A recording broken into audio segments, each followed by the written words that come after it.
Mentor High School, the number 4 ranked Division I school in the state of Ohio according to the J.J. Huddle and Muscle Milk Power poll for the current week, remained undefeated on Friday night by prevailing impressively 38-14 over previously unbeaten Brunswick. If you took away the 3 or 4 long scoring plays and the definitive intervention of Mother Nature in the second half, this game could have been quite different. And if you took away 3 or 4 degrees Fahrenheit from the thermometer, the 200-mile ride home would have been quite different as well. No one has a game plan for a 30-mile-an-hour wind, 35-degree temperature, and 3/4 of an inch rain in about 3/4 of a game.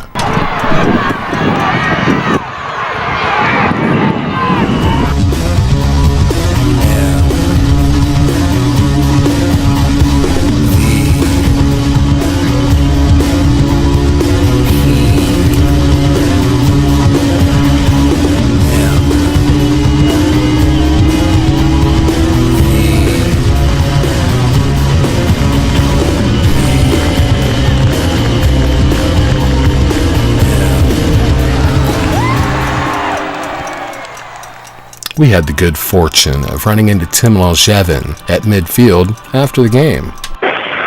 Alex, neither the rain, the wind, the sleet, nor Brunswick could stop Mentor's high-flying, no-huddle, 5-wide spread offense.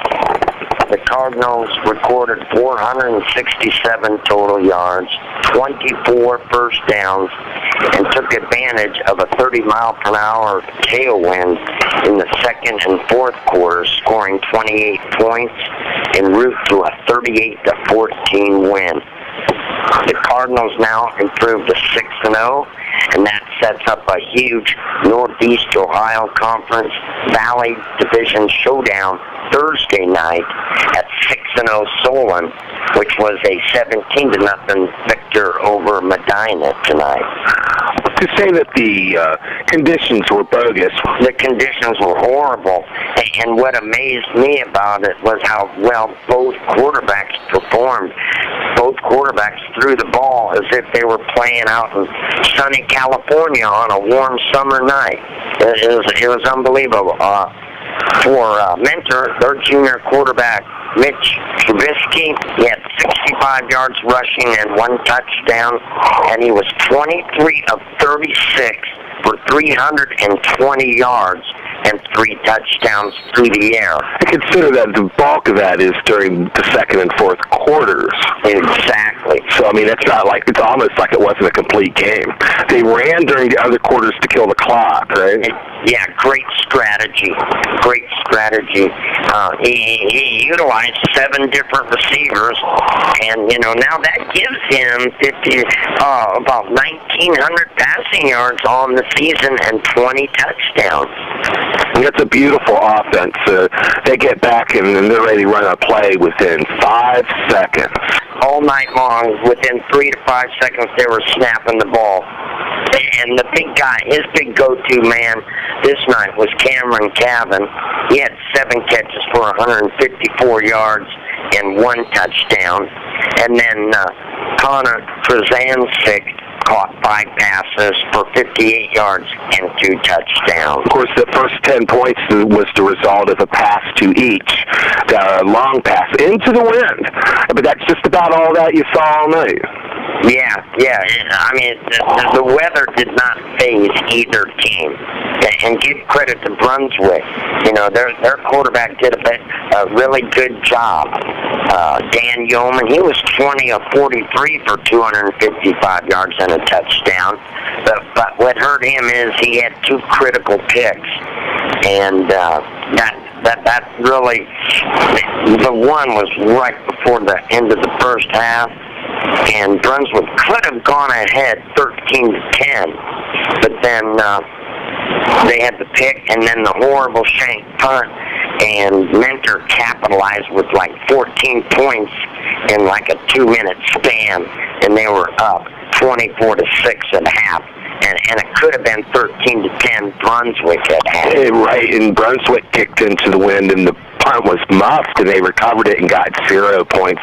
Tell me a little bit about what Strobel looked like. 6'6", 265-pound defensive end, headed for Michigan, had another solid game. Him and his cronies, those Mentor's front three, Jack Hanley, Tyler Kosel, and Tom Strogel, really did a nice job of containing the Blue Devils stud running back, Mick Roberts. They did that by turning the play in, which is what a defensive end's supposed to do, but you don't always see people take that as their primary responsibility. Yeah, they held the guy to 72 yards on 20 carries. He entered the game with 894 rushing yards, 10 touchdowns, and an 8.2 average. They were able to move the ball. They ended up with 18 first downs. They had 377 total yards of offense, and a real glaring stat. Brunswick won the time of possession battle, which is what their game plan was heading in, to keep Mentor's high-flying offense off the field. What a recruiting class Michigan's got with this class, you and Bolden and Chris Wormley. Do you think there's going to be a lot of competition for you to break into that lineup at Michigan? Well, absolutely. There's a lot of great players there. There's a lot of great players from around the U.S. actually. And I'm still going to battle.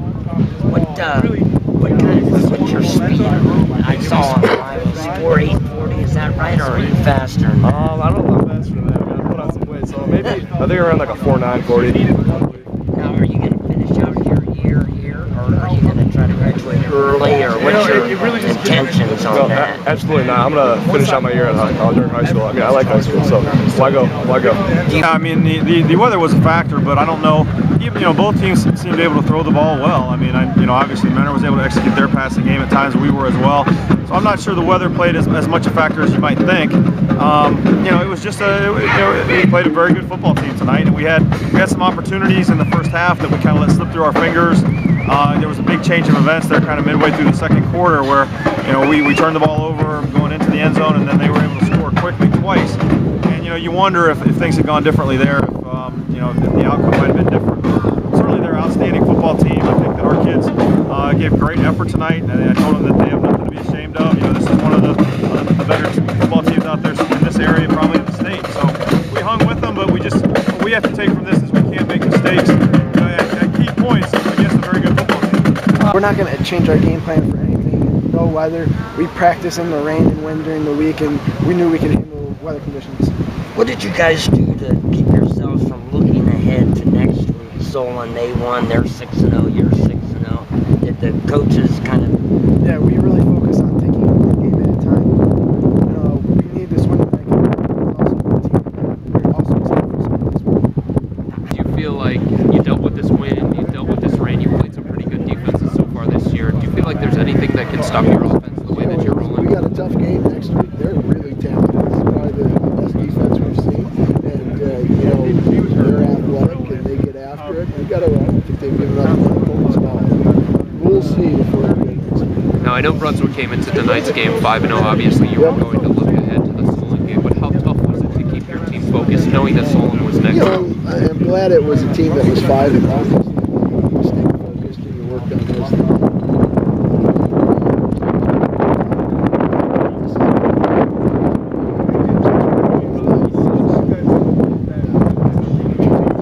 Everyone knows about Mitch and your offense. There hasn't been a game so far that you've been held in 38. How about your offense, though? That's what. Yeah, I think just we're a bigger school, so it makes us able to play. We don't play anybody both ways. So, in fairness to them, we're able to. You guys aren't kidding around. You're talking 3 to 5 seconds between snaps if you had your way. Typically, you saw it snapped. If you watched the 25-second clock, it snapped by 20. So that was good to see. That was good to see. What do you say to those critics in terms of a running game? That fourth quarter, you did 7 straight running plays using your receivers as the ball carrier. Yeah, and that's usually what we do. We had to work on that. That was one of the things we said. We were into a pretty stiff wind. It picked up pretty good there and into a pretty stiff wind, and we said we needed to get after it and run the ball a little bit. And we were able to work on that. And I was pretty pleased with it. Welcome to Mentor, Ohio.